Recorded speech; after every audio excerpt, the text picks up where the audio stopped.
I always felt a flutter of nerves whenever we visited David's family. It wasn't that they weren't welcoming, far from it. David's parents, Martha and George, were the epitome of warmth, and his brother Mike could always be counted on for a good laugh. But then there was Laura, Mike's wife, the proverbial thorn in my side. As David and I drove to his parents' house for the usual Sunday dinner, I couldn't help but voice my concerns.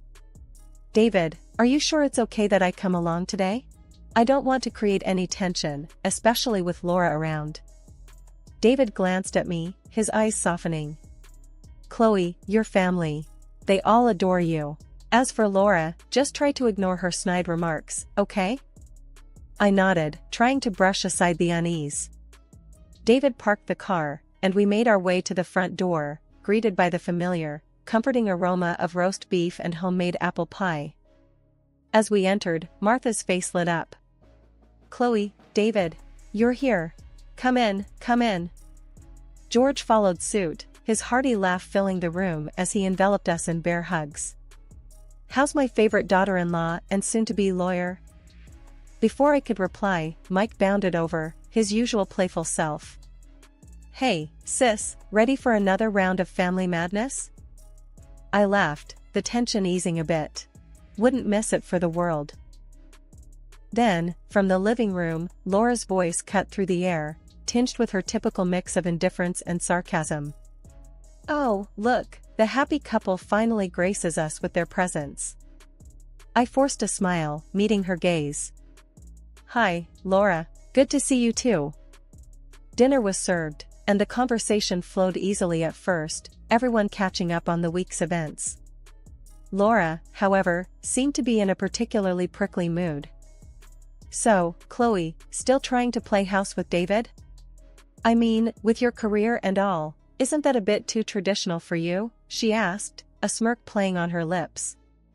David squeezed my hand under the table, a silent gesture of support. I took a deep breath. "Well, Laura, we all make choices that suit us best. I believe in balancing career and family." Laura snorted. "Balancing, right. As if having kids doesn't totally derail your life." Mike, trying to diffuse the tension, chimed in with a chuckle. "Oh, come on, Laura, a little niece or nephew would be a joy, wouldn't it?" Laura rolled her eyes dramatically. "Joy? More like a lifetime of hassle. But hey, if Chloe wants to pop out a few kids and live the suburban dream, who am I to judge?" I could feel the temperature in the room drop a few degrees. George, ever the peacemaker, attempted to steer the conversation elsewhere. "So, David, how's that new project going at work? You were telling me about it last week." David launched into a description of his latest venture, but I could barely focus. Laura's comments had struck a nerve, and I spent the rest of the meal in a daze. It was a cool autumn evening, and the family had gathered at Martha and George's for dinner. This time, the air was filled with an extra buzz of excitement.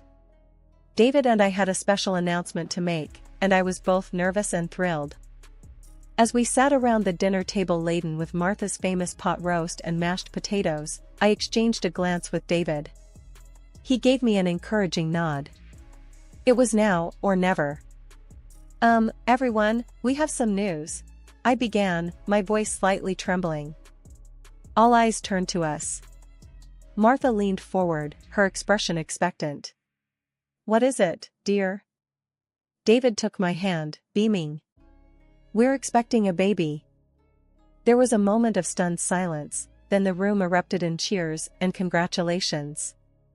Martha and George were beaming. "Oh, my goodness! That's wonderful news!" Martha exclaimed, getting up to hug us. George clapped David on the back. "Congratulations, son. I'm so proud of you both." Mike hooped, his grin wide. "I'm going to be an uncle. That's awesome." Amidst the joy and excitement, Laura sat back, a smirk playing on her lips. "A baby, huh? Well, that's going to be a handful. Good luck with that." Her tone was laced with condescension, but I tried not to let it bother me. I was too happy. Martha frowned at Laura's comment. Laura, dear, it's a joyous occasion. Laura shrugged, nonchalantly picking at her food. Sure, joyous. Until the sleepless nights and diaper changes kick in. Mike, sensing the tension, tried to lighten the mood. Oh, Laura, don't be such a pessimist. It's going to be great, right, Chloe? I smiled, determined to keep the atmosphere positive. Absolutely, Mike. We're really excited. The conversation eventually moved on, but Laura's words lingered in my mind. I couldn't help but feel a twinge of apprehension amidst my happiness. As the evening wound down, George raised his glass for a toast. To David and Chloe, and the new addition to our family. Glasses clinked, and everyone echoed, to David and Chloe. These words warmed my heart. Despite Laura's attitude, our joy couldn't be dampened. This was the beginning of a new chapter in our lives, and nothing was going to take that away from us. The excitement of our announcement soon gave way to the harsh realities of pregnancy. My mornings, afternoons, and evenings became a nauseating roller coaster. I could hardly keep anything down, and even the smell of my once favorite foods made my stomach churn. During one of these tough days, David and I were at his parents' for dinner again. I was trying to nibble on some toast, my only safe food these days.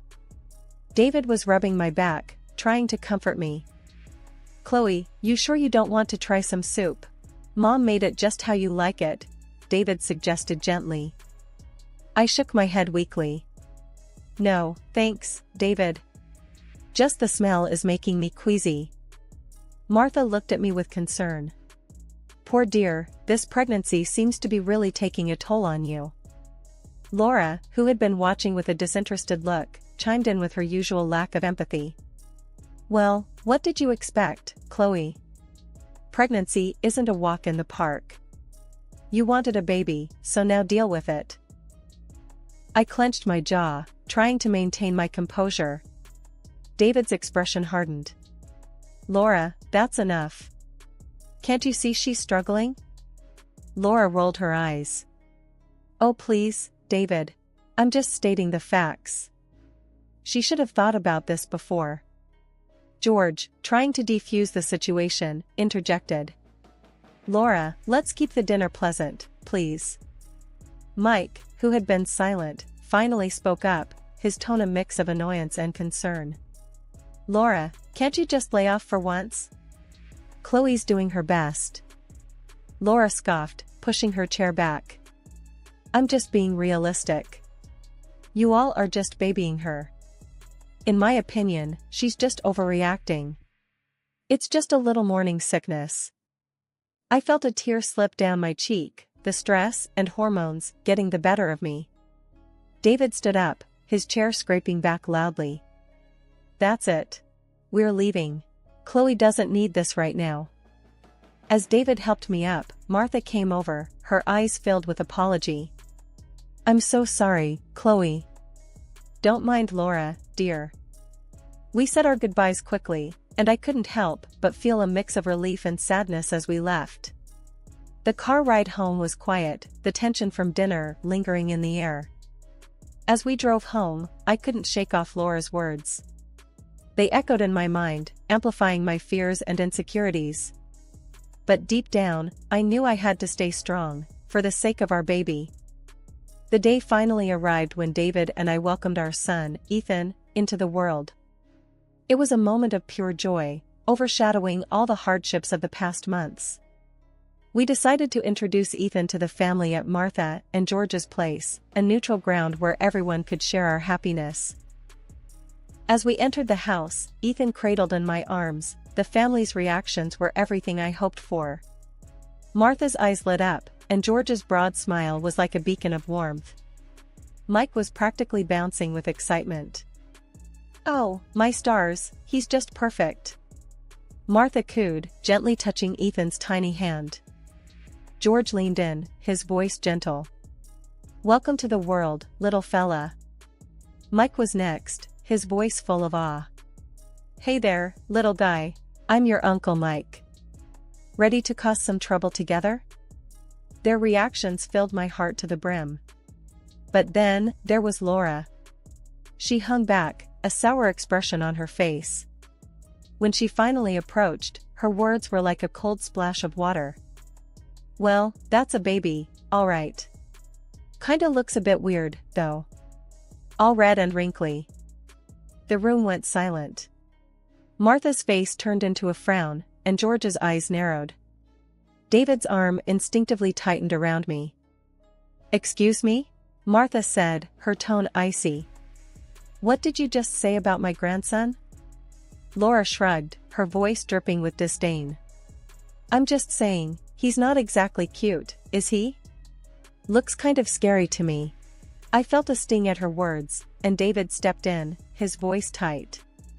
"That's enough, Laura.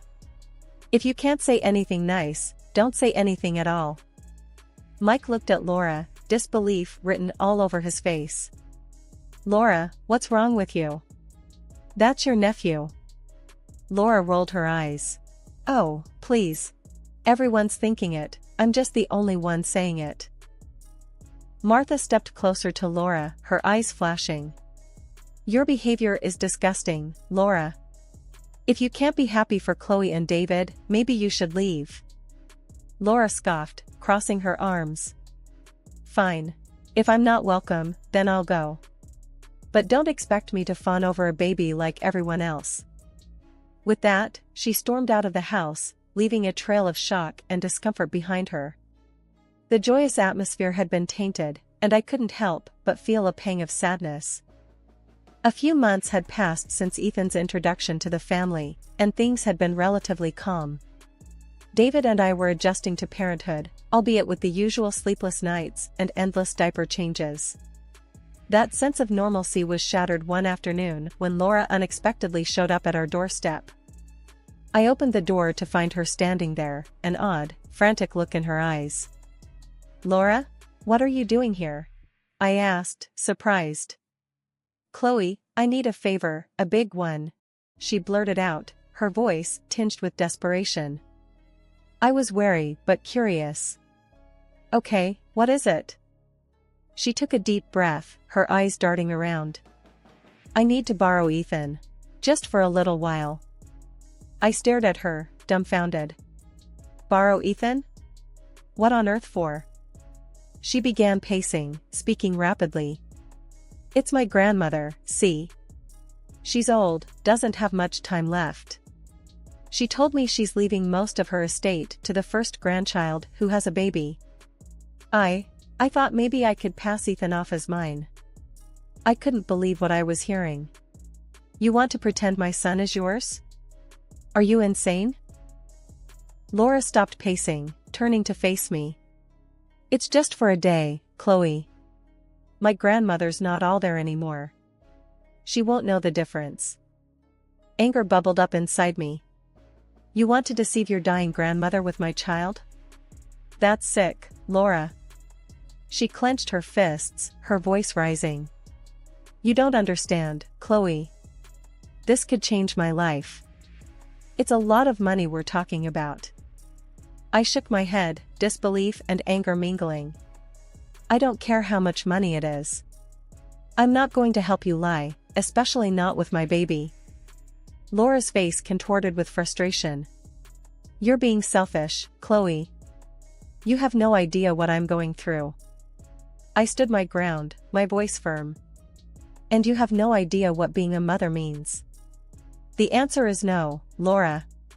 Now, I think you should leave." She glared at me, her body tense. "You're going to regret this, Chloe. You just wait and see." With that, Laura stormed off, leaving me standing there, shocked and shaking. I closed the door slowly, my mind racing.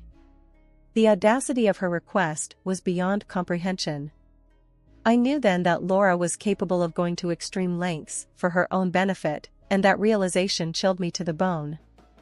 I called David immediately, recounting the bizarre encounter. He was just as shocked and angry as I was. "She's lost it, Chloe. Just stay away from her, okay? I don't want her anywhere near you or Ethan." I nodded, even though he couldn't see me.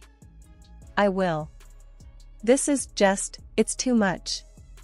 After hanging up, I went to check on Ethan, sleeping peacefully in his crib, blissfully unaware of the insanity of the world around him. I promised myself then and there that I would protect him from any harm, no matter what. Laura's bizarre request had opened my eyes to the lengths she would go to, and I knew I had to be vigilant. It was a sunny Tuesday afternoon, and Ethan was taking his nap in his nursery upstairs. I was in the kitchen, trying to catch up on some chores, when the doorbell rang. It was a courier with a delivery of baby supplies I had ordered online. The exchange took less than a minute. But when I returned inside and headed upstairs to check on Ethan, my heart dropped to my stomach. The crib was empty. Ethan was gone. Panic surged through me. Ethan! Ethan! I called out, my voice trembling as I frantically searched the room. There was no response, no sign of him anywhere. My mind raced with horrifying possibilities. I grabbed my phone, my hands shaking, and dialed David's number. David, Ethan's gone. He's not in his crib, he's not anywhere. I cried out as soon as he answered. What? What do you mean gone? Are you sure he's not somewhere in the house? David's voice was laced with panic. I've looked everywhere. He's not here, David. Someone took him. I was on the verge of hysteria. David's voice was firm, trying to stay calm for both of us. Okay, Chloe, call the police right now. I'm leaving the office, I'll be there as soon as I can. I hung up and dialed 911, my voice breaking as I explained the situation to the operator. Within minutes, police cars arrived, their sirens piercing the quiet neighborhood. As the officers began their investigation, David rushed in, his face pale with fear. Chloe, tell me everything. What happened? I recounted the events, from the courier's visit to the chilling discovery of Ethan's empty crib. As I spoke, a horrible thought struck me. Laura, she threatened me, after I refused to let her take Ethan. David's face hardened. I'll kill her if she's done anything to him. The police overheard and immediately took note. We need to know everything about this Laura. Address, description, everything, one of the officers said. As we provided Laura's details, Martha and George arrived, faces etched with worry. Martha embraced me, her own tears mingling with mine. Just then, Mike burst through the door, his eyes wild with worry. What's going on? I heard Ethan's missing. Before we could answer, his phone rang. He glanced at the caller ID and his face went white. It's Laura. He answered, his voice shaking. Laura, where are you? Do you know anything about Ethan? The room fell silent, everyone's eyes on Mike. He listened for a moment, his expression turning from worry to shock and then to anger. You did what? Laura, how could you? He hung up, his body trembling with rage. She took him. She's at her grandmother's, trying to pass Ethan off as her own. The police officers sprang into action, coordinating with their team to track Laura down. David held me close, his body rigid with anger and fear. David, Mike, and I were in a state of high alert as we drove to Laura's grandmother's house. The tension in the car was palpable, each of us lost in our own turmoil of anger and worry. As we approached the house, my heart pounded against my chest, a mix of fear and desperate hope. Mike was on his phone, coordinating with the police. They're on their way. We just need to keep her there until they arrive. We pulled up to the house, and without a second thought, we rushed inside. The scene that greeted us was surreal. Laura was there, holding Ethan in her arms, cooing at him as if he were her own.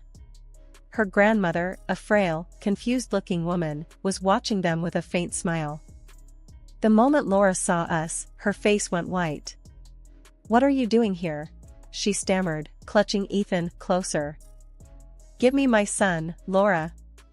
I shouted, my voice filled with a mixture of rage and relief at seeing Ethan. David was right beside me, his eyes fixed on Ethan. "You're done, Laura. The police are on their way." Laura's grandmother looked around, confusion written all over her face. "What's going on? Laura, who are these people?" Before Laura could respond, Mike stepped forward, his voice filled with disgust. "These are Ethan's real parents, Grandma." Laura took him, pretending he was hers. The old woman's eyes widened in shock. "What? Laura, is this true?" Laura's facade finally crumbled. Tears started streaming down her face. "I just wanted the inheritance, Grandma. I didn't think it would go this far." Her grandmother shook her head, disappointment etched on her face. "Laura, how could you? This is unforgivable." By now, Ethan had started to fuss, sensing the tension. I reached out, and Laura, defeated, handed him over to me. Holding Ethan close, feeling his warmth and hearing his familiar sounds, was the most comforting feeling in the world after the terror of the last few hours. "You're sick, Laura," David said, his voice cold. "You need help." Laura was sobbing now, her body shaking. "I'm sorry, I'm so sorry. I didn't mean to hurt anyone." Just then, the police arrived, their presence filling the room. They immediately went to Laura, reading her rights as they handcuffed her. As we left Laura's grandmother's house, the police leading Laura away, a wave of relief washed over me. Ethan was safe in my arms, unharmed by the ordeal. In the weeks that followed, our lives were a whirlwind of police statements and court dates. The reality of what Laura had done was sinking in, not just for us, but for the entire family. David and I were sitting in the living room one evening after putting Ethan to bed, the silence between us filled with unspoken thoughts. David finally broke the silence. "Chloe, I can't believe she's actually going to jail for this." I nodded, still processing everything. "I know. It's just, I feel so betrayed, David. She was family." David reached for my hand, giving it a reassuring squeeze.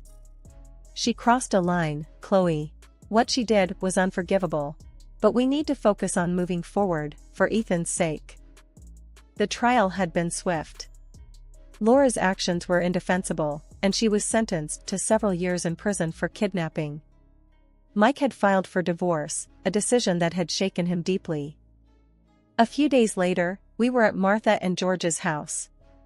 The family had gathered, a sense of somber unity in the air. Martha was the first to speak as we all sat in the living room. "I just can't believe she would do something like this. To her own family," she said, her voice heavy with sadness. George nodded, his brow furrowed. "It's a hard pill to swallow. But we have to think about the kids now, about Ethan." Mike sat quietly, his eyes distant. I feel like I didn't know her at all. How could I have been so blind?" David put a hand on his brother's shoulder. "You couldn't have known, Mike. None of us could." The conversation turned to how we could all support each other. It was clear that the family bond had been tested, but not broken. In the months that followed, life slowly returned to a new kind of normal. Ethan was growing fast, his smiles and laughter a constant reminder of the joy he brought into our lives. The ordeal with Laura had left its mark, but it had also made us stronger, more appreciative of the love and support we had for each other. One evening, as I watched Ethan play, I realized that this experience had taught me about the resilience of family, the strength of love, and the power of moving forward, no matter how difficult the past might have been. We had faced our darkest hour, but we had emerged stronger, united by our love for each other and for our son. The future was uncertain, but I knew that as long as we were together, we could face anything.